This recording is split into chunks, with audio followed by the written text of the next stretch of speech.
할머니들이 내가 명동에 지난주에도 명동에 모임이 있어서 갔었는데 이렇게 걷다 보면 할머니들이 날 만나면 너무너무 반가워해요.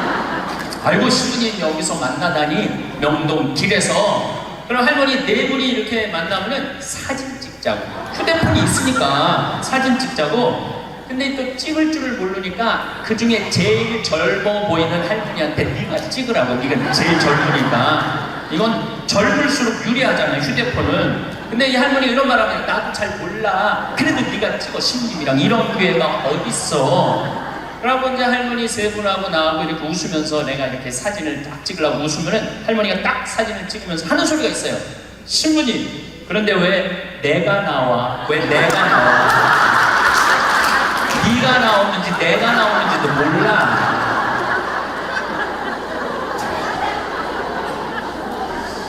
요즘 애들은 태어나면서부터 어떻게 태어나는 줄 아세요? 이러면서 태어나요. 이러면서 태어나면서 요즘 애들은. 그런데 1살, 2살도 그걸 보는데 지금 60대 넘어서는 할머니들은 지금 세상이 어떻게 돌아가고 있는지 모르는 거예요. 시카고 대학에서 상담 심리 박사학위를 딴 신부님을 보내주셨어요. 이 신부님은 8시부터 9시까지 무슨 프로그램을 하느냐면 별별 이야기를 해요. 별별 이야기를 다 해보자 이거야, 별별 이야기를. 그래서 이제 뭐 마음이 답답한 분들이 원두막에 모닥불 펴놓고 이야기를, 원래는 1시간 하는데 대개 2시간에서 2시간 반 한대요. 근데 할머니 한 분이 별별 이야기를 하는데 이 할머니 하는 말이 그 신부님한테, 신부님, 나는 일생 남 피해 준 적도 없고 죄 진 적도 없고 신앙생활을 열심히 했다는 거예요. 난 정말 부끄럽지 않게 살았는데 며느리가 어느 날 갑자기 자기를 보더니 야인년아 그러더래요. 야인년아. 난 내가 무슨 죄를 졌다고 며느리한테 그 소리를 들어야 되느냐고. 난 억울해 죽겠다고 1시간 반을 하소연을 하더래요. 내가 그 얘기를 듣고 우리 상담 소장님한테 그랬어요. 그 할머니가 정말로 모르는 게 하나 있다. 그 할머니가 정말로 잘못한 거는 안 죽고 오래 사는 게 잘못한 거다.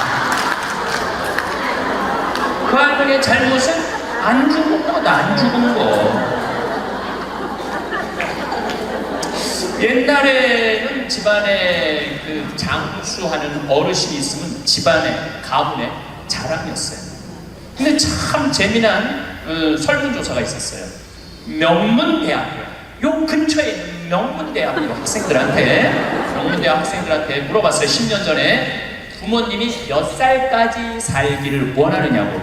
근데 10년 전에 명문대학 학생들이 답을 했는데 65세, 부모님이 65세까지 살았으면 좋겠다는 거예요.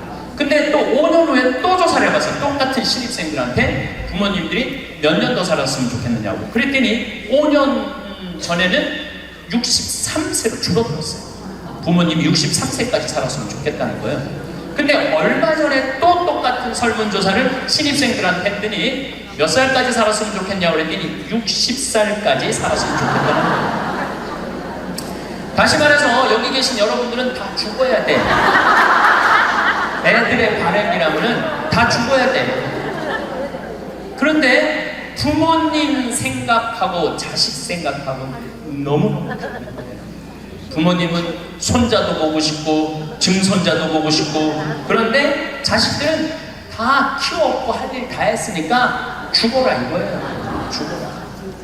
제가 왜 비행기 얘기도 하고 휴대폰 얘기도 했느냐 하면 세상은 너무나 많이 변하고 있어요. 그런데 누가 세상의 변화를 못 읽느냐 하면 여기 계신 50대, 60대, 70대 되신 분들이 세상이 어떻게 돌아가는지 모르고 있는 거예요. 그게 큰 문제라는 거예요. 그걸 세상이 돌아가는 걸 알면 대처를 할 텐데 세상 돌아가는 거에 대해서 알지를 못하니까 야인년아 이 소리를 듣는 거예요. 그러니까 여러분들 며느리한테 야인년하는 소리 안 들으려면 어떻게 하면 좋아? 아니지, 죽으라는 얘기가 아니라 죽으라는 얘기가 아니라 자식하고 같이 살 생각을 처음부터 하지 말아야죠. 왜 자식하고 같은 집에서 살아요? 그러니까 그런 마음으로 인생을 바라봐야 된다는 거예요. 그런데 아마 2040년에는 아마 제 생각에는 아이를 거의 낳지 않을 거예요. 2040년이 되면은 아이들을 안 낳아요. 왜 아이들을 안 낳느냐면 지금 대한민국의 애들 고통스러워요, 안 고통스러워요? 공부하느냐고 고통스럽죠? 경쟁하느냐고 고통스럽죠? 그러니까 애들을 세계에서 가장 애를 안 낳는 나라에 이유가 있는 거예요. 애들이 고통스러우니까 너무너무 고통을 겪으니까 또 지금 애를 안 낳는 30대, 40대들은 자기네들이 그렇게 고생을 했으니까 내 자식이 이 세상에 태어나갖고 그 경쟁 속에 애를 키우고 싶지 않은 거예요. 그래서 애를 안 낳는 거예요. 2030년, 40년. 그러니까 지금 여러분들은 자식이라도 갖고 자식한테 투자라도 하지만은 2030년, 40년 되면 아예 자식을 안 낳을 거라는 얘기예요. 지금 대한민국은 저출산 때문에 이 민족이요, 애를 안 낳으면 민족이 사라지게 돼 있어요. 그러니까 이 대한민국의 존재 자체가 걸려있는 거예요. 이거 정말 보통 심각한 문제가 아니에요. 그러니까 애를 많이 낳는 유일한 방법은 국가에서 대학까지 등록금을 대주는 거예요. 국가에서 대학까지. 아니 근데 이게 불가능한 얘기가 아니고 유럽은 대학까지 다 국가에서 등록금을 내줘요. 심지어는 박사학위까지 내주는 나라들도 있어요. 국가가 책임지면은 여러분들 국가가 등록금 다 대주면은 여러분들은 훨씬 짐이 가볍죠. 그리고 노후 대책도 준비할 수 있고 국가가 다 대주니까. 또 애를 많이 낳게 하려면은 국가가 뭐도 해야 되느냐면은 할머니, 할아버지들한테 연금도 다 내줘요. 연금도 지금 20만원, 40만원 주잖아요. 그거 80만원, 90만원까지 올려야 돼요. 80만원, 90만원까지 올릴 수 있어요. 여기 그러니까 내가 답답하다는 거예요. 그걸 어떻게 주느냐고. 우리나라 경제 규모에 있는 나라들은 다 80만원, 90만원 줘요. 지금 다른 나라들은 80만원, 90만원 다 줘요. 누구한테 돈 뺏어서? 기업 많은 사람들한테, 돈 많은 사람들한테 뺏어서 국민들한테 주는 거. 그래야지 국가가 살아나는 거예요. 얼마 전에 하와이에서 우리 할머니들 25분이 평창으로 1박 2일 피정으로 왔어요. 피정하고 그 다음에 어디로 가? 제주도로 가서 전주로 갔다가 서울 가서 다시 하와이로 간대요. 그러면은 그 할머니들이 그렇게 비행기 값 내고 그렇게 뭐 일주일, 2주일 한국에 여행 오는 이유가 뭐냐면 하와이는 다른 미국보다 하와이하고 알래스카는 연금을 많이 줘요. 거의 90만원, 100만원, 뭐 110만원까지 준다고 그러는 것 같아요. 하와이는. 근데 이 할머니들이 돈을 안 쓰고 가만히 있어갖고 통장에 3만 달러가 넘잖아요. 그러면 다음에 연금을 줄여요. 이 할머니는 돈이 필요 없나 보다. 그래갖고 연금을 줄여. 그러니까 이 할머니는 돈이 나오면 그거 모아갖고 다 써야 돼요. 근데 미국에 간 우리나라 하와이 할머니들도 이제 똑똑해갖고 그런 할머니들도 있지만 자식들은 돈 안 줘요. 그거 다 써갖고 다 써. 그러니까 한국도 출산율을 높이는 방법은 뭐냐면 애들 등록금 다 대주고 그 다음에 할머니들, 할아버지들 연금 다 대주면은 아니 애 낳으면 국가에서 등록금 대주고 그 다음에 늙으면 국가에서 용돈 주는데 애를 안 낳을 이유가 뭐가 있어? 애가 얼마나 사랑스러운데. 애기가 사랑스럽지 않아요? 아주 쉬운 일이야. 저 신부님 참 답답한 얘기네. 돈이 어디 있어서 그런 걸 하느냐고. 여러분들 내가 조금 전에 교도소 아주 굉장히 높은 분을 만나고 왔는데 교도소에 죄수 한 명 1년에 돌보는데 들어가는 돈이 2,500만 원이래요. 2,500만 원. 일주일에 한 번씩 고기 80년대부터 나왔대. 그리고 요즘 보리가 비싸갖고 다 쌀밥 준대. 다 쌀밥 준대. 보리가 비싸갖고. 그러면은 2,500만 원을 들여갖고 그 사람들을 감옥에다가 집어 넣는 게 낫느냐? 그 사람들 한 달에 200만 원씩 줘가면서 이 세상에서 건강하게 사느냐? 그게 어디가 좋을 것 같아? 뭐가 좋을 것 같아? 세상에 나와갖고 한 달에 200만 원씩 국가가 줘갖고 쓰는 게 나라 경제에도 도움이 되는 거예요. 우리가 이 자본주의 국가, 민주주의 국가에서 돈을 아낀다고 이게 국가가 돌아가는 게 아니에요. 옛날에 못 먹고 못 살 때는 아껴야지. 근데 지금 대한민국은 돈이 흘러 넘쳐요. 돈이 흘러 넘쳐요. 이거를 골고루 온 국민들한테 다 보내야 돼. 근데 첫 번째 보내는 건 교육비 전액 국가가 부담하는 거예요. 두 번째는 할머니 할아버지들 국가가 책임지는 거예요. 그러면은 나라는 잘 돌아가게 있어요. 죄도 없어지고 범죄도 없어지고. 학교는 그럼 어떻게 해야 되느냐? 학교 가서는 공부 가르치면 안 돼요. 경쟁을 가르치면 안 되고 사랑하는 방법, 이웃을 배려하는 방법, 협동하는 방법, 재미있게 사는 방법, 노래하고 춤추고 놀이를 가르치면은 대한민국은 정말로 행복한 나라가 될 거예요. 근데 우리는 경쟁만 앞세우는 거예요. 1등만 앞세우는 거예요. 그래서 애들이 참 착하잖아요. 이거 순한 애들한테 뭐라고 그러냐면 너 그렇게 착해 빠져갖고 어떻게 이 세상을 살라고 그래? 너 독하게 마음 먹고 살아야 돼 세상. 그러니까 계속 독해라고 그러니까 애들이 중학교, 고등학교만 되면 독해져 있어요. 독해져 있어요. 이게 지금 대한민국이 뭐가 잘못된 거죠. 이제 앞으로 20년, 30년 후에는 우리가 굳이 공장에 가서 일하지 않아도 돼요. 왜냐하면 누가 다 할 거냐면 로봇가 다 해요. 그러면은 앞으로 20년, 30년 후에 대한민국이 행복하려면 어떻게 해야 되냐면 국민들이 뭐에 정통해야 되냐면 인문학에 정통해야 돼요. 인문학이라는 건 뭐냐면은 인간의 가치는 뭐고 어떻게 살아야 되고 어떻게 잘 죽어야 되고 그 높은 정신적인 수준이 있으면은 서로 나누고 사는데 별 문제가 없다는 거예요. 앞으로는 컴퓨터가 우리 반 이상을 해요. 우리 살아가는 거 반 이상은 컴퓨터가 해요. 지난번에 알파고하고 우리 이세돌하고 바둑둔 거 아시죠? 네. 4승 1패. 알파고가 4승 1패 했어요. 이세돌이 1승을 했어. 유일한 1승이에요. 커제는 세계 바둑 1위 커제는 3전 3패. 근데 놀라운 건 알파고가 뭐라고 그러냐면 인공지능 컴퓨터 얘기하는 거예요. 뭐라고 그러냐면 이제는 인간하고 더 이상 바둑을 두지 않는다. 수준이 떨어져갖고 더 이상 바둑을 두지 않는다는 거예요. 인간하고. 왜냐면 자기 학습을 하거든. 자기 학습. 여러분들 요즘 로보 어드바이저라고 있어요. 로보 어드바이저. 이게 뭐냐면은 주식 투자할 때 이 로보 어드바이저한테 내 거 좀 투자 좀 해달라고 얘가 투자하는 거예요. 근데 이 로보 어드바이저가 투자를 하면 평균 수익률이 3에서 5%래요. 거의 돈을 날리는 경우는 없대. 그러니까 사람이 분석하는 것보다 누가 분석하는 게 커? 로봇가 분석하는 게 큰 거예요. 그러니까 이 세상이 완전히 새로운 세상으로 넘어가는 거죠. 우리 주위에는 누구라는 인공지능 컴퓨터가 이제 들어왔어요. 우리 집에 누구라는 얘가 뭐를 하느냐면 영화도 보여주고 음악도 틀어주고 에어컨도 틀어주고 은행 업무도 봐줘요.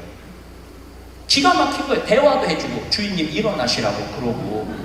그러니까 이제는 앞으로는 제가 보기엔 2040년에 가면은 결혼도 하지 않을 거예요.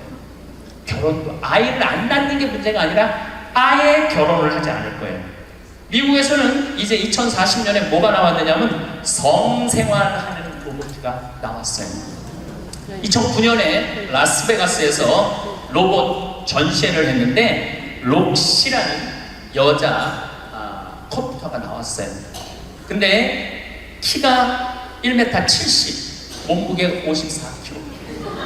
그리고 이 고무 합성 재질로 해갖고 만지면 여자 피부 만지는 기분이 들어. 그러니까 굳이 이제 결혼 안 해도 돼. 아니 왜 굳이 머리 복잡한 여자하고 상어? 로봇 록시가 나왔는데 근데 이게 가격이 얼마냐면 1,000만 원. 1,000만 원. 근데 앞으로 2,000 싸기도 싸죠. 싸요. 그런데 지금 2009년에 이 전시회가 시작이 됐는데 제가 보기엔 2030년, 40년 되면은 거의 아내 역할까지 해주는 로봇가 나올 거예요. 그리고 성격도 고를 수 있대. 까칠한 여자를 고르고 싶으면 까칠한 여자를 고르고, 부드러운 여자를 고르면 부드러운 여자를 고르고. 근데 일본에서 2015년에 무슨 로봇가 나왔느냐면 아즈마 히카리라는 로봇가 나왔어요. 아즈마는 일본어로 나를 맞아주는 아내라는 로봇이야. 나를 맞아주는 아내야. 근데 놀라운 거는 이 아즈마는 취미는 애니메이션 감상이고 특기는 계란 프라이 만들기. 좋아하는 음식은 도너츠예요. 벌레를 매우 두려워하지만 열심히 일하는 사람을 위해서는 무엇이든지 도와주는 영웅의 여자예요.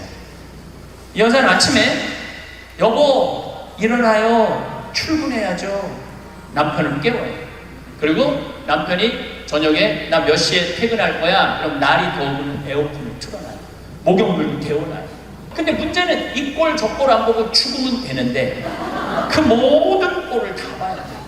근데 그게 어떤 건지도 모르고 우리는 살아가는 경우가 너무 많아요.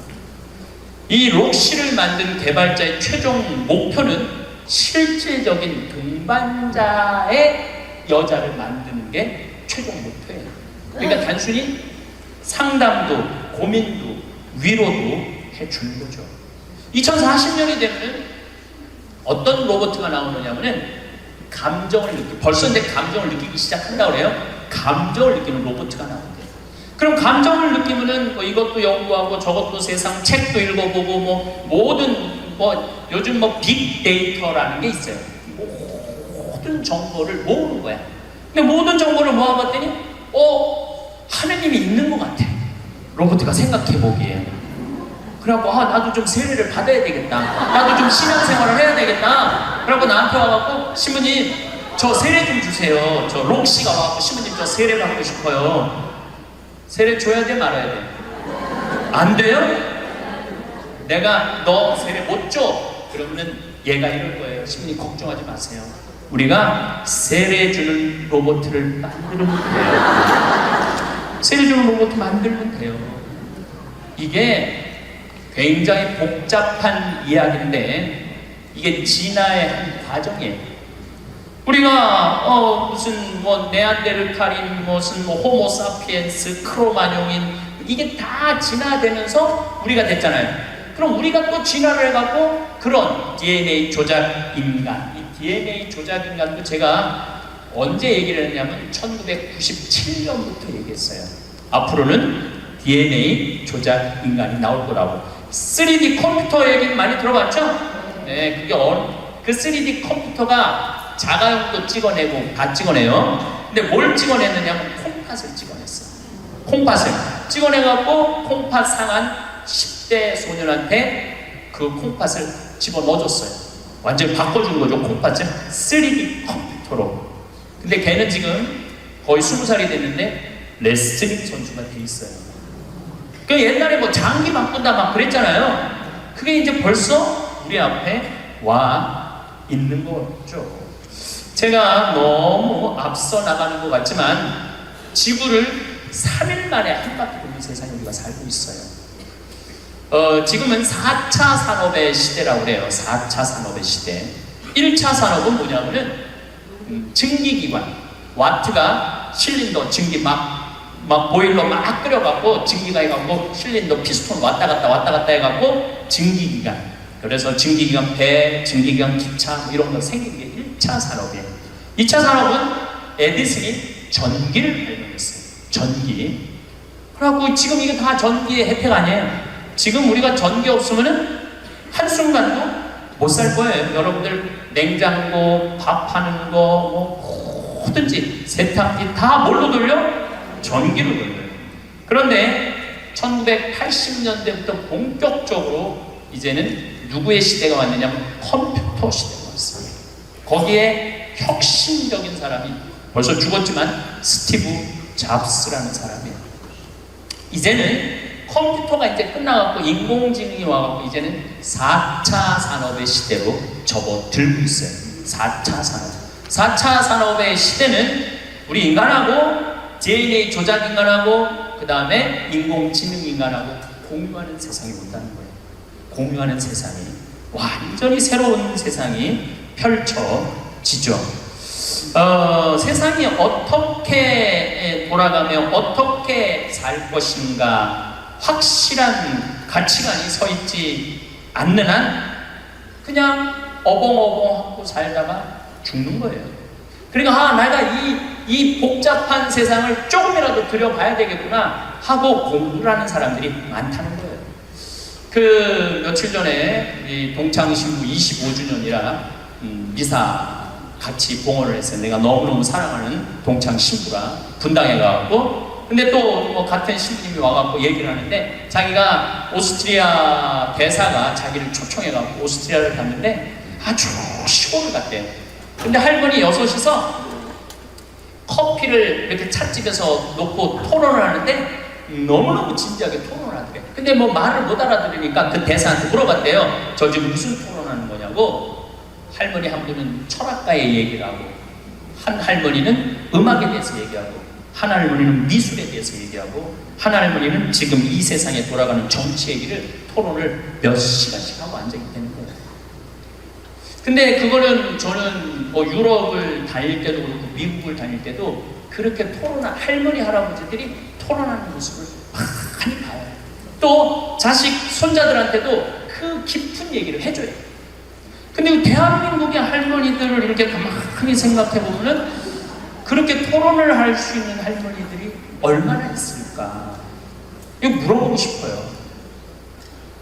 이제 그냥 밥 먹고 살고 밥 먹고 사는 세상은 지났어요. 이제 여러분들은 텔레비에서 말하는 인문학은 그 젊은 사람들 게 아니고 배운 사람들 게 아니야. 바로 여기 계신 여러분들 거예요. 그래서 인문학 강의, 근데 사실 여기 오신 분들은 아무 문제가 없어. 강의 들으러 여기 왔잖아요. 이 긴 시간 뭔가 듣는 여러분들은 정신이 깨져. 정신이 깨요. 근데 듣지도 않고 변화에 대해서 들여다보지 않는 분들은 참 답답한 거예요. 그 시대는 변하는데 나만 안 변해. 그 시대는 변하는데 나만 안 변하는 사람들을 내가 이번에 미국 가서 보고 왔어요. 미국에 가보니까 70년대 이민 간 분들은 70년대 한국만 생각해요. 80년대 이민 간 분들은 80년대 한국만 생각해요. IMF 때 쫄딱 망했을 때 이민 간 분들은 그때만 생각을 해. IMF 우리가 탈출한 지가 얼마인데. 그러니까 70년대 이민 간 분들 얘기를 들어보면은 폰이 미국으로 수출했거든요. 그럼 미국의 길에 서 있는 건 다 폰이라는 거예요.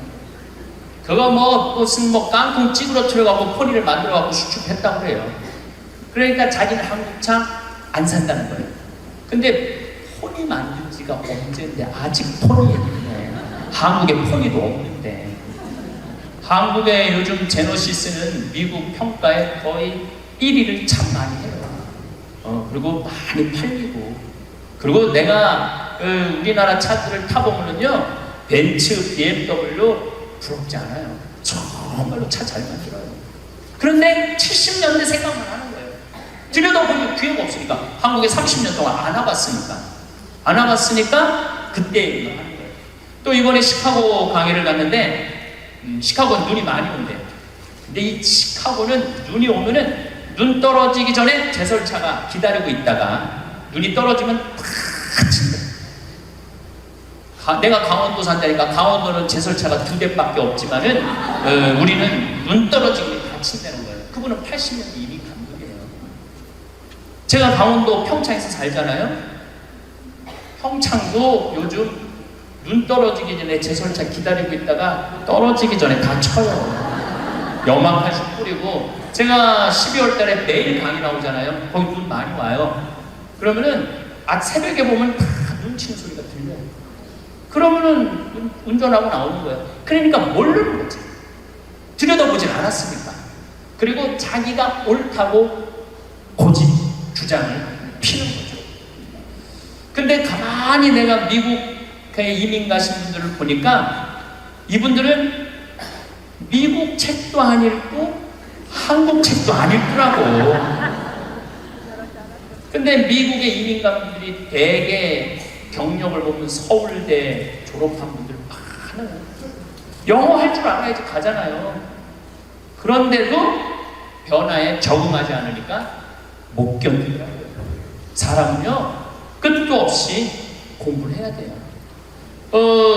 제가 미국에 가서 이 얘기를 꼭 해요. 우리나라는 버스를 타고 가다가 앞에 데모를 해요. 그럼 버스에 뭐라고 떠요?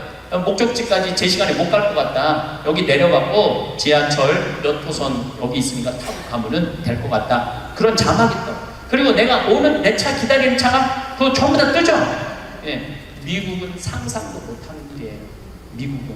나라가 커갖고 그렇게 할 수가 없어. 우리나라처럼 이 IT 기술이 잘 돼 있는 나라는 세계에서도 없어요. 다니면 얼마나 답답한지 몰라요. 다른 나라 다녀보면. 저는 지금 총 60개 나라를 다녔고, 미국을 벌써 뭐 10번도 더 왔다 갔다 하고, 전 세계를 돌아다녀 보잖아요. 전 세계를 돌아다녀 보면 한국처럼 시스템이 잘 돼 있는 데가 없어요. 한국처럼. 요즘 이제 동계올림픽 한다고 영동고속도로, 고속도로를 다시 깔았거든요. 제가 오늘도 이렇게 나오면서 이거는 고속도로가 아니야. 비단길이야. 얼마나 굵게 깔아놨는지 비단길이에요. 이런 도로를 가진 나라가 그렇게 많지 않아요. 미국도 도로 기가 막히게 잘 깔아요. 걔네들은 정말 상상도 못할 만큼 잘 깔아요. 미국 사람들. 그래도 이 영동고속도로만큼 비단길은 없더라고요. 우리나라가 돈도 많고 참 좋은 나라예요. 한 세대 만에 원조 받는 나라에서 원조 해주는 나라로 바뀌었어요. 이거는 전 세계에서 대한민국밖에 없어요. 지금 콘트라 활동 대단해요. 또 제가 뭐 영남대학 무슨 많은 대학을 이렇게 다녀보면은 서울대학도 마찬가지고 무슨 각 대학마다 제3국에 있는 나라 학생들을 데려다가 공부시켜요. 그리고 석박사 과정. 그리고 공부만 시키는 게 아니야. 활동비, 생활비, 뭐 전세비 다 줘요. 그래갖고 여기서 공부하고 거기 가면은 집도 한 채 한대요. 그러니까 우리나라 그렇게 지금 많이 도와주고 있는 나라예요. 원조 받는 나라에서 원조 해주는 나라로 바뀐 대단한 나라예요. 그리고 개발도상국 동남아시아 국가에서 가장 닮고 싶은 나라 1위는 어디냐면 대한민국이에요. 대한민국 가장 닮고 싶어요. 그러니까 한국어를 그렇게 많이 배우는 거예요. 여기저기서 한국어를 많이 배우는 거예요. 아시아 국가 중에 민주주의도 1위예요. 미국이 민주주의 지수가 19위, 일본이 20위, 우리나라가 21위예요. 나는 내가 보기에는 미국보다 대한민국이 더 민주주의가 좋은 것 같아요. 왜냐하면 경찰서에서 술 먹고 난동 부리고 의자 내던지는 나라는 대한민국밖에 없습니다. 경찰이 이러시면 안 된다고 그러고 막 두들겨 맞고 막 이러는 나라는 전 세계에서 대한민국밖에 없어요. 우리나라처럼 이 경찰들이 그렇게 그냥 국민들한테, 공무원들도 마찬가지예요. 뭐 공무원들 부패 지수가 높다고 그러지만은 높은 사람들이고, 요즘 젊은 공무원들 그 어려운 시험 가서 통과한 공무원들은요, 오늘도 우리 이 직원이 무슨 우리 이제 생태마을 물건 허가 때문에 읍에 들어갔다 왔는데 그렇게 친절하게 설명을 해주고 도와주더라는 거예요. 근데 미국이나 뭐 유럽이나 가보면요, 공무원들이요 얼마나 고압적인데요. 기다리라고 하면 일주일도 기다려야 되고 2주일도 기다려야 돼요. 참 좋은 나라에서 살고 있는 거예요, 여러분들. 세계에서 최단 기간 IMF를 극복한 나라는 우리나라밖에 없어. 3년 8개월 만에. 이것도 근모은 나라. 대단하지 않아요? 한글의 기적, 문맹률이 1.7%밖에 안 돼요. 98%가 글을 읽을 수 있는 나라예요. 정말로 내가 보는 대한민국은 위대하고 대단한 나라예요. 그래서 대한민국을 뭐라고 부르냐면 대단해서 대한민국이라고 합니다. 대단해서 대한민국. 더 놀라운 건 1970년대에서부터 2010년까지 필리핀은 국민소득이 10배 증가했어요. 필리핀이 1970년서부터 2010년까지 40년 만에, 그러니까 1970년대는 필리핀이 우리보다 잘 살았다는 얘기죠. 근데 1970년대부터 2010년까지 필리핀은 10배 늘었는데 대한민국은 몇 배가 국민소득이 늘었느냐면 82배가 늘었어요. 82배. 상상을 초월할 만큼 우리가 돈도 많이 버는 나라예요. 근데 정말로 대한민국이 행복한 나라일까요? 제가 지난 7월 22일 날 아프리카 잠비아에 선교 봉사를 떠났습니다. 한국에서 인천공항에서 홍콩 들르고 홍콩에서 남아프리카 공화국 요한네스버그 공항에 가서 또 거기서 비행기를 갈아타고 잠비아까지 가는데 26시간이 걸렸어요. 26시간.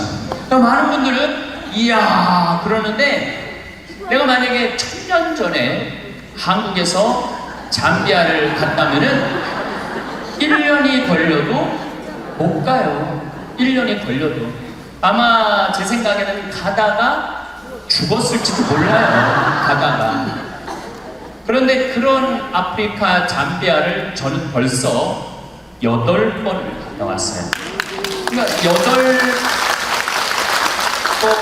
갔다 왔다는 얘기는 지난 1000년 전 사람들은 상상도 못할 만큼 빠르게 산다는 거죠. 교통적인 면에서. 그리고 보름 동안 잠비아 신학교 수녀원 짓는 거 일을 하고, 그 다음이 미국 강의가 있었어요. 또 다시 잠비아에서 비행기를 타고 요한네스버그 공항에 와서 15시간 비행기를 타고 뉴욕으로 갔어요. 또 뉴욕에서 최종 목적지 LA까지 6시간 비행기를 타고 갔어요. 그것 또한 26시간이 걸렸어요. 26시간이 걸렸는데 벌써 이제 지구를 한국에서 출발해갖고 거의 3분의 2바퀴를 도는 거잖아요. 그래서 미국에서 LA, 시카고, 텍사스, 덴버, 멤피스, 최종은 다시 동부 아틀란타에 가서 강의를 하고 다시 13시간을 타고 한국으로 돌아왔어요. 지구를 한 바퀴 딱 도는데 걸리는 시간은 3일이에요. 3일.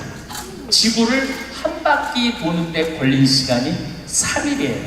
1000년 전에는 지구가 그렇게 동그란지도 몰랐어요. 1000년 전에는. 돈다는 건 상상도 못했고, 아마 배 타고 많이 돌았겠죠. 배 타고 돌았으면 아마 거의 죽었을 거예요. 그런데 이렇게 제가 지구를 한 바퀴씩 매번 도는 게 벌써 한 5번 정도 이렇게 돌았어요. 그러니까 옛날 사람들에 비하면은 나는 엄청나게 빠른 속도로 살고 있는 거죠. 여러분들 서울에서부터 부산까지 KTX로 얼마나 걸려요? 2시간 반 걸려요. 앞으로 조금 무슨 기차가 나오면 30분 걸린대요. 30분. 부산에서부터 옛날에 한양까지 오는데 걸린 시간은 한 달이었다고 해요. 한 달. 야, 옛날에 한 달 걸리는 걸 2시간 반 만에 가는 거예요. 그런데 뭐 그렇게 조급해갖고 1초도 못 기다리고 빵빵거리고 속욕 내고 그런 거 보면은 현대인들이 엄청난 혜택을 누리고 있으면서도 많은 걸 뺏기는 것 같아요.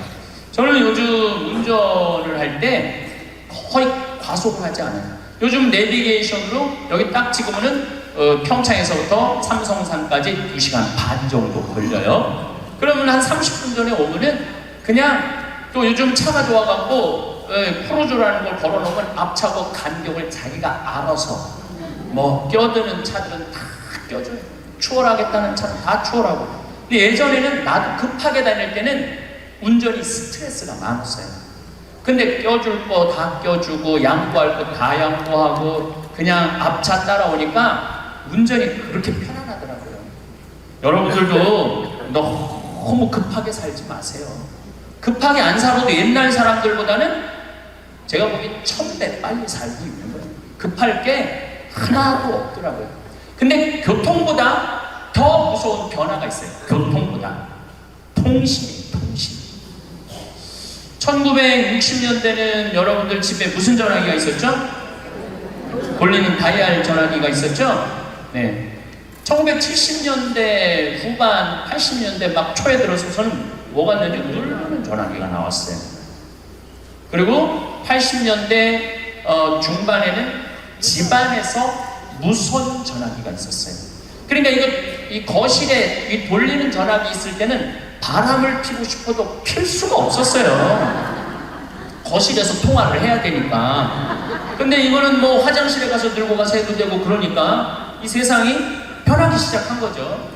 1980년대 말은 드디어 우리가 알고 있는 휴대폰이 나왔어요. 휴대폰이. 이제 집 밖에서도 전화를 할 수 있는 세상이 된 거죠. 그리고 우리나라에서는 각각 나라마다 다른데 2009년에 본격적으로 스마트폰이 나왔어요. 그리고 갤럭시 1, 갤럭시 2, 갤럭시 3, 갤럭시 4, 5, 6, 7, 8까지 나왔어요. 근데 여기 계신 분들은 지금 스마트폰이 뭐고 휴대폰이 뭐고 갤럭시 1, 2, 3, 4, 5, 6, 7, 8을 구분할 수 있는 분들이 거의 없어요. 뭐가 뭔지 몰라. 전화기는 들고 있는데 네, 뭐가 뭔지는 몰라요. 이 스마트폰 안에는 그래서 제가 오늘 특별히 휴대폰을 갖고 왔는데 저는 갤럭시 8 플러스예요. 이 안에는 모든 게 다 들어와 있어요.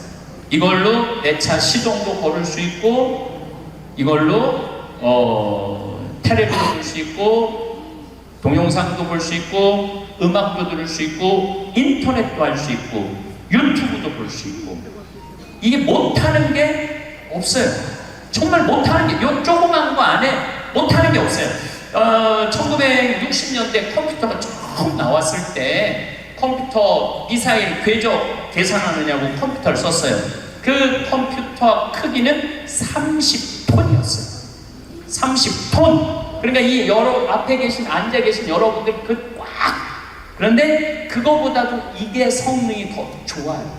훨씬 더 좋은 세상에 살고 있어요. 1990년대는 세계 10대 기업 중에 일본이 8개를 차지했어요. 근데 2010년에는 세계 10대 기업 중에 일본은 하나도 없어요. 하나도.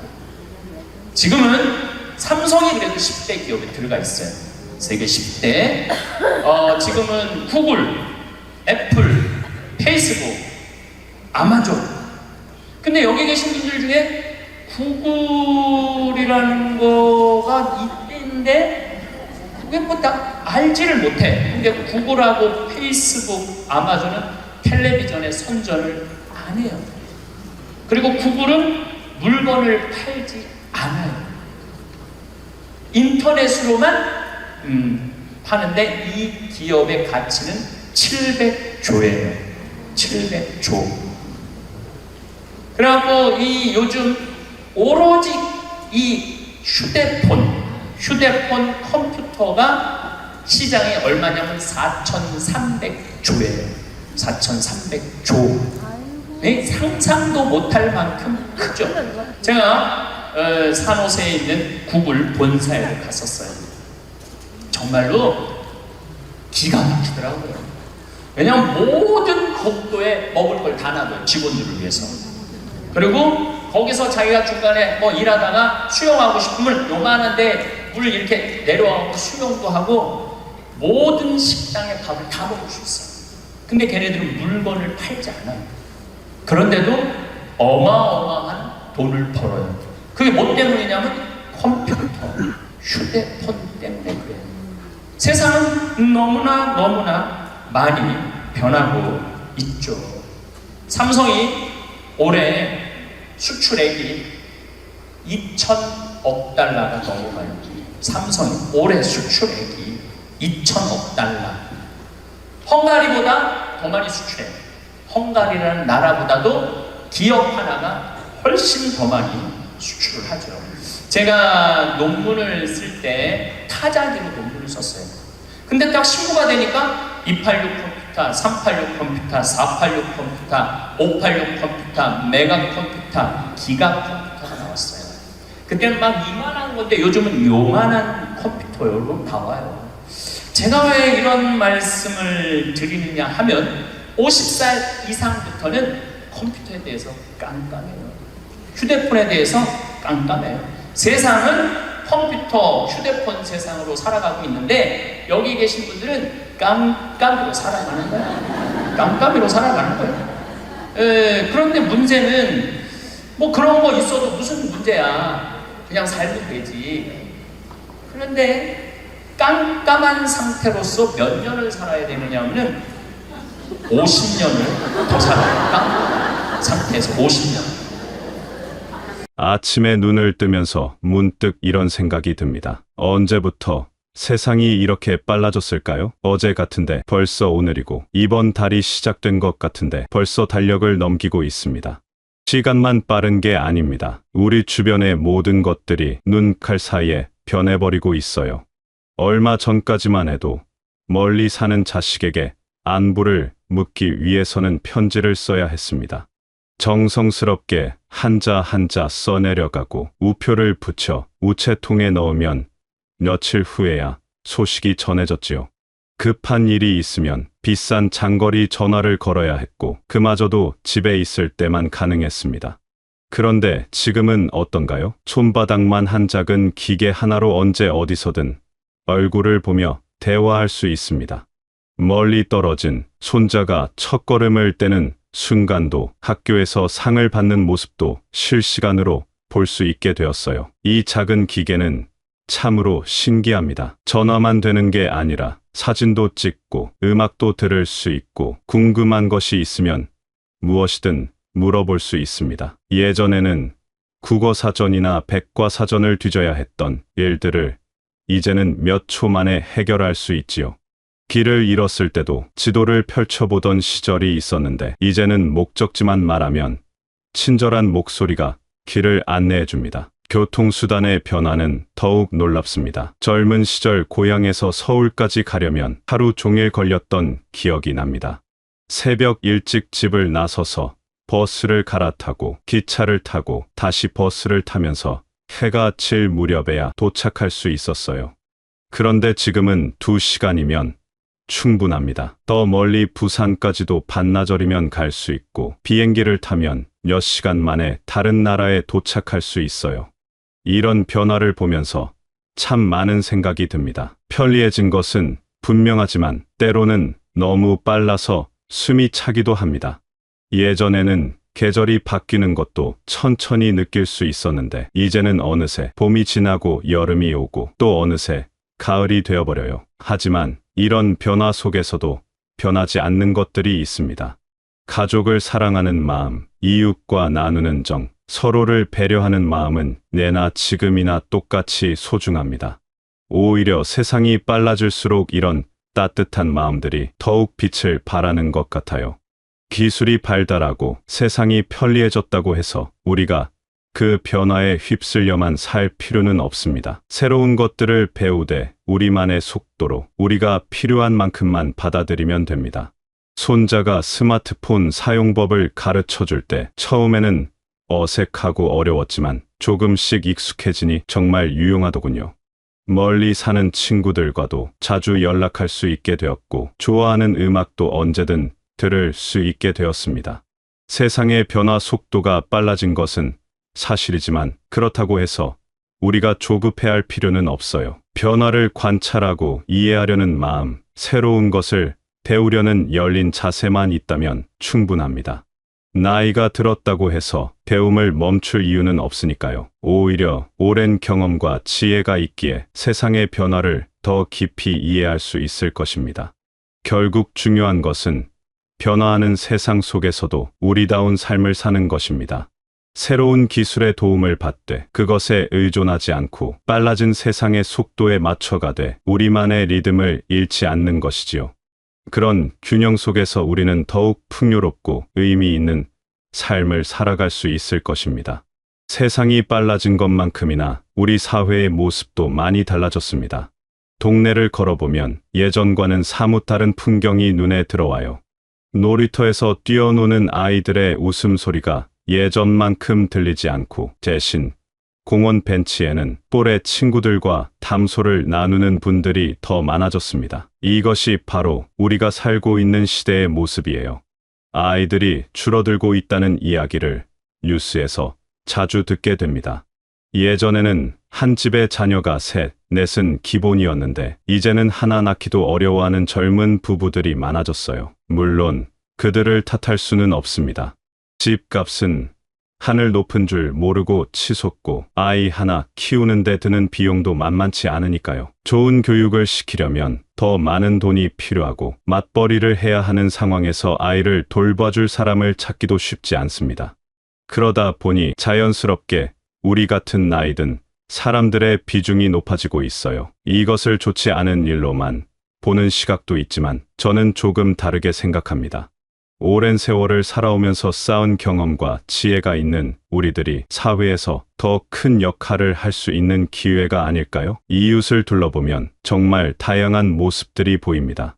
정년 퇴직 후에도 새로운 일을 찾아 나서는 분들, 봉사활동에 열심히 참여하시는 분들, 취미 생활을 통해 제2의 인생을 즐기시는 분들까지. 예전에는 나이가 들면 그저 조용히 지내야 한다고 생각했는데 이제는 더 활발하고 적극적인 삶을 사는 분들이 많아졌어요. 하지만 이런 변화가 마냥 쉬운 것만은 아닙니다. 젊은 세대와 우리 세대 사이에 보이지 않는 벽이 생기기도 해요.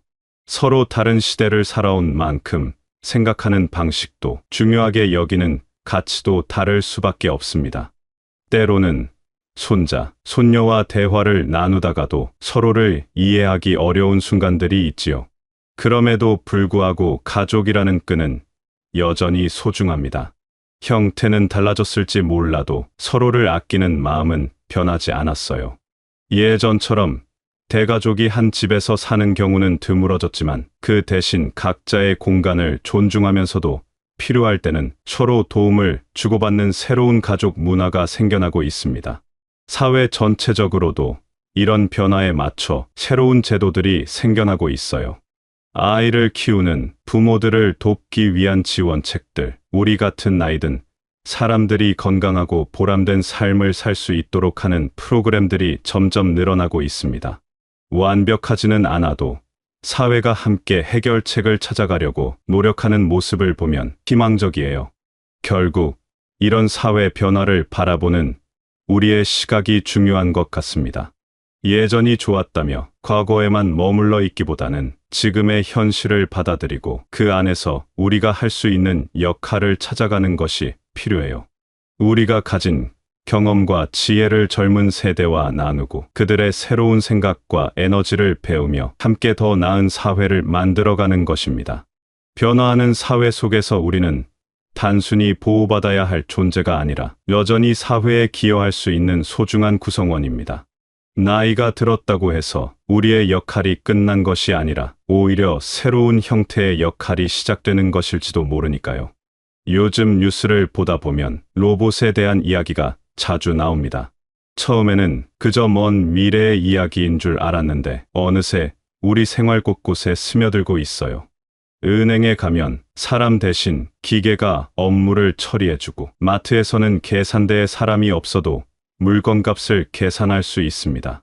심지어 집 안에서도 청소를 대신해주는 작은 로봇들이 돌아다니는 시대가 되었지요. 이런 변화를 보면서 처음에는 조금 두려운 마음이 들기도 했습니다. 기계가 사람의 일을 대신한다면 그럼 사람들은 무엇을 하며 살아야 할까요? 일자리가 줄어들면 젊은 사람들은 어떻게 생계를 꾸려갈까요? 그런 걱정들이 머릿속을 스쳐 지나갔어요. 하지만 곰곰 생각해보니 기계가 할 수 있는 일과 사람만이 할 수 있는 일은 분명히 다르다는 것을 깨달았습니다. 로봇은 정확하고 빠르게 계산을 하고 무거운 물건을 나르고 반복적인 작업을 지치지 않고 할 수 있어요. 하지만 사람의 마음을 읽고 상황에 맞게 판단하고 창의적인 아이디어를 내는 것은 여전히 사람만이 할 수 있는 일입니다. 병원에 가보면 이런 차이를 더욱 분명하게 느낄 수 있어요. 검사 장비들은 점점 정교해지고 있지만 환자의 아픈 마음을 달래주고 격려해주는 것은 여전히 의사와 간호사의 몫입니다. 따뜻한 말 한마디, 손을 잡아주는 작은 배려, 환자 개개인의 상황을 이해하고 맞춤형 치료를 고민하는 것들 말이에요. 교육 현장도 비슷합니다. 아무리 뛰어난 학습 프로그램이 나와도 학생 한 명 한 명의 특성을 파악하고 힘들어할 때 격려해주고 꿈을 키워나갈 수 있도록 도움을 주는 것은 사람인 선생님만이 할 수 있는 일이지요. 지식을 전달하는 것 이상으로 인격을 기르고 정서적으로 성장할 수 있도록 돕는 역할은 결코 기계가 대신할 수 없습니다. 이런 맥락에서 보면 앞으로의 시대에는 사람다운 마음과 감성이 더욱 중요해질 것 같아요. 기계적으로 처리할 수 있는 일들은 로봇에게 맡기고 사람은 더 사람다운 일에 집중할 수 있게 되는 거지요. 그렇다면 우리는 무엇을 준비해야 할까요? 먼저 다른 사람의 마음을 이해하고 공감하는 능력을 기르는 것이 중요합니다. 이것은 책을 통해서만 배울 수 있는 것이 아니라 실제 사람들과의 관계 속에서 자연스럽게 길러지는 것이에요. 이웃과 인사를 나누고 가족과 대화를 하고 친구들과 시간을 보내면서 서로의 감정을 나누는 경험들이 모두 소중한 공부가 됩니다. 또한 창의적으로 생각하는 능력도 필요해요. 정해진 답이 있는 문제들은 컴퓨터가 더 빠르고 정확하게 풀 수 있지만 새로운 아이디어를 내고 독창적인 해결책을 찾는 것은 사람만의 특별한 능력입니다. 이런 능력은 다양한 경험을 통해 기를 수 있어요. 새로운 취미를 시작해보고 평소에 가보지 않던 곳을 여행하고 다른 분야의 책을 읽어보는 것들이 모두 도움이 됩니다. 문학이나 역사, 예술 같은 분야의 중요성도 더욱 커질 것입니다. 이런 분야들은 사람의 마음과 감정, 문화와 전통을 다루기 때문이에요. 시를 읽으며 느끼는 감동, 소설을 통해 경험하는 다양한 인생, 역사를 통해 배우는 지혜들은 기계가 줄 수 없는 소중한 자산입니다. 우리 세대가 가진 장점을 생각해보면 더욱 희망적입니다. 오랜 세월을 살아오면서 쌓은 인생, 경험과 지혜는 그 어떤 기계도 따라올 수 없는 귀중한 자산이에요. 어려운 상황을 헤쳐나온 경험, 사람들과의 관계에서 배운 처세술, 인생의 참된 가치에 대한 깨달음들은 모두 로봇 시대에도 여전히 빛을 발할 것입니다. 젊은 세대들이 새로운 기술을 빠르게 익히는 것처럼 우리도 우리만의 방식으로 변화에 적응해 나갈 수 있어요. 완전히 새로운 것을 배우기보다는 우리가 이미 가지고 있는 장점들을 더욱 발전시키고 그것을 젊은 세대와 나누는 것이 중요합니다. 예를 들어 손자에게 옛날 이야기를 들려주는 것도 단순한 추억 나누기가 아니라 소중한 교육이 될 수 있어요. 그 이야기 속에는 인간관계의 지혜, 어려움을 극복하는 방법, 삶의 가치관 등이 모두 담겨 있으니까요. 이런 것들은 아무리 발달한 기술로도 전달하기 어려운 사람만의 특별한 자산입니다.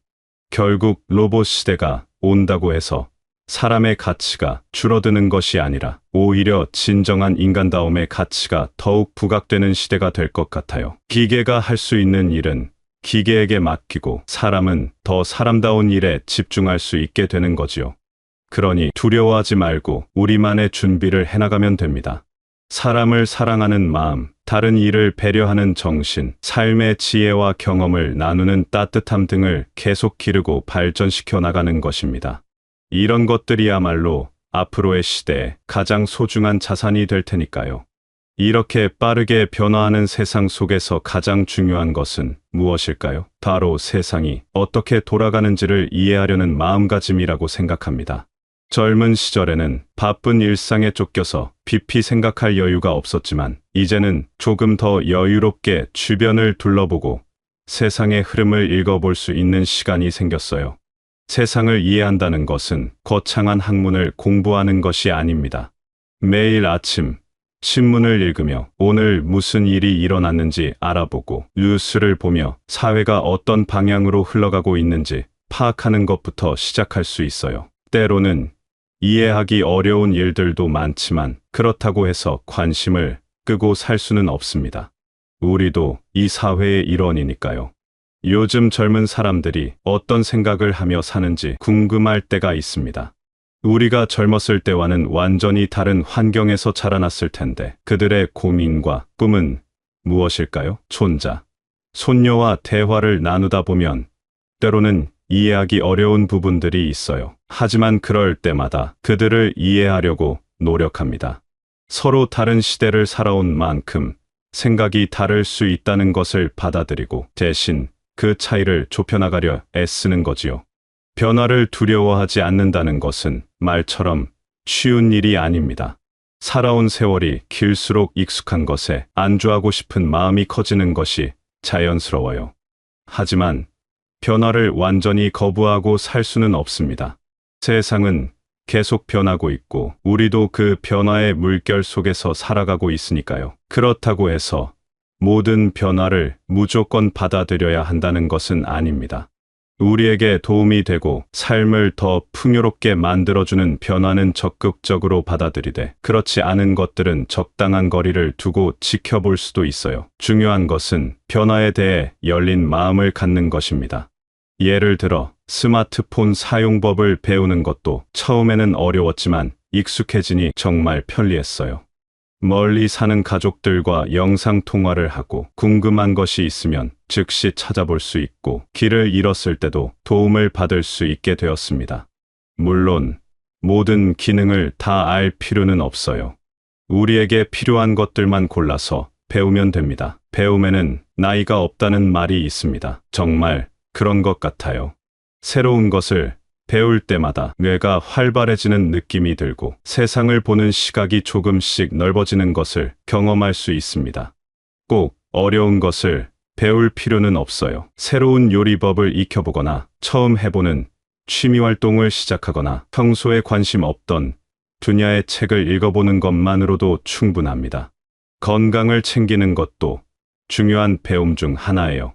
예전에는 아프면 그냥 참고 지내는 경우가 많았지만 이제는 건강에 대한 정보도 많고 의료 기술도 발달해서 더 적극적으로 건강을 관리할 수 있게 되었습니다. 정기검진을 받고 적절한 운동을 하고 균형 잡힌 식사를 하는 것들이 모두 새로운 시대에 맞는 건강관리법이에요. 사회 참여도 빼놓을 수 없는 부분입니다. 선거가 있을 때 투표에 참여하는 것은 기본이고 지역사회의 크고 작은 일들에도 관심을 갖는 것이 좋아요. 우리가 살고 있는 동네가 어떻게 변화하고 있는지, 어떤 문제들이 있는지 알아두면 더 나은 해결책을 제시할 수도 있습니다. 봉사활동도 좋은 방법 중 하나입니다. 우리가 가진 경험과 시간을 다른 사람들을 위해 나누는 것이지요. 복지관에서 후배들에게 기술을 가르쳐 주거나 도서관에서 아이들에게 책을 읽어주거나 환경 정화 활동에 참여하는 것들이 모두 의미 있는 일들입니다. 가족과의 관계도 새롭게 정의해 나가야 할 부분이에요. 예전처럼 권위적인 관계보다는 서로를 존중하고 이해하는 관계로 발전시켜 나가는 것이 좋습니다. 자녀들의 선택을 인정해주고 손자, 손녀들과는 친구 같은 관계를 만들어가는 것이지요. 세대 간의 차이는 있지만 그 차이를 인정하고 받아들이면서 서로에게서 배울 점을 찾아가는 것입니다. 친구 관계도 마찬가지예요. 오랜 친구들과는 추억을 나누면서도 새로운 이야기들을 만들어가고 새로운 사람들과도 인연을 맺어가며 인간관계의 폭을 넓혀가는 것이 좋습니다. 나이가 들었다고 해서 새로운 친구를 사귀지 못할 이유는 없으니까요. 무엇보다 중요한 것은 호기심을 잃지 않는 것입니다. 세상에는 여전히 모르는 것들이 너무나 많고 경험해보지 못한 일들도 많아요. 그런 것들에 대한 호기심과 관심을 계속 유지한다면 삶이 더욱 흥미로워질 것입니다. 행복한 삶이란 거창한 것이 아니라고 생각해요.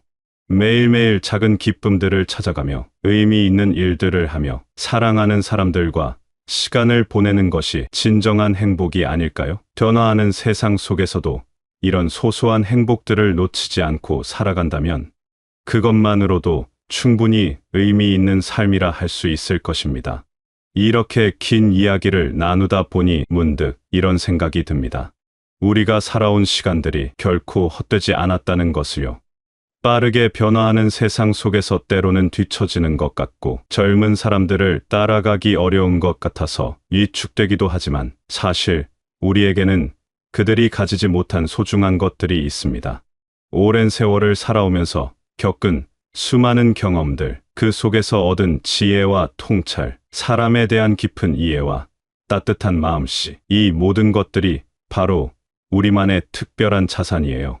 이런 것들은 하루아침에 만들어지는 것이 아니라 긴 시간과 다양한 경험을 통해서만 얻을 수 있는 귀중한 보물들입니다.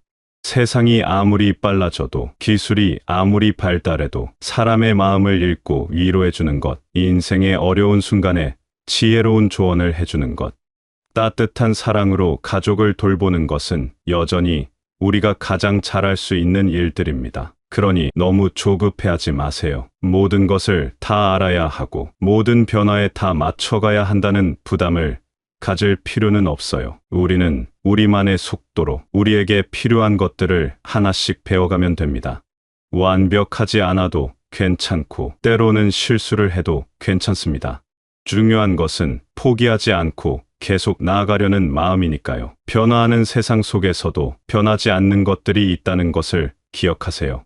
가족을 사랑하는 마음, 이웃을 배려하는 정신, 어려운 사람을 돕고 싶어 하는 착한 마음, 이런 것들은 시대가 바뀌어도 여전히 소중하고 아름다운 가치들입니다. 오늘도 이런 마음들을 잃지 않고 살아가는 여러분 모두가 정말 자랑스럽고 대단합니다. 세상이 어떻게 변하든 여러분이 살아온 삶과 앞으로 살아갈 삶은 분명히 의미 있고 소중한 것들입니다. 그 사실을 잊지 마시고 오늘도 건강하고 행복한 하루 되시기 바랍니다.